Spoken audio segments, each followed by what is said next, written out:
96% battery health.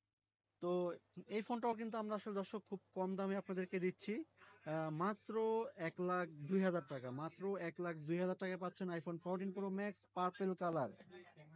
তো এটা দেখতে পাচ্ছেন black colour variant iPhone 14 pro max. এটা ব্যাটারি হেলথ 94%। তো এটা ব্ল্যাক কালার আসলে এটা একটু আনকমনই বলা যায়। আইফোন 14 প্রো ম্যাক্সের ভিতরে ব্ল্যাক কালারটা খুঁজে পাওয়া খুবই রেয়ার। তো এটা রাখতেছি আমরা মাত্র 1,04,000 টাকা। মাত্র 1,04,000 টাকা দর্শক। তো এটা হচ্ছে 14 প্রো ম্যাক্স, যাদের আসলে এন্ট্রি লেভেলের একটা ভালো ডিসপ্লে এবং বড় ডিসপ্লে ফোন দরকার। 128 জিবি ভেরিয়েন্টের 14 প্রো ম্যাক্স, 128 জিবি ভেরিয়েন্ট। তো এটা রাখতেছি মাত্র 95,000 টাকা। মাত্র 95,000 টাকা। আসলে 95,000 টাকার ভিতরে আইফোন 14 প্রো ম্যাক্স চিন্তা করাই আসলে অনেক দুঃসাধ্য ব্যাপার। তাও আবার হচ্ছে আপনার কন্ডিশন একদম ওকে কন্ডিশনে। তো দেখতে পাচ্ছেন এটা হচ্ছে আমাদের হাতে যেটা সিলভার কালার বা হোয়াইট কালার আইফোন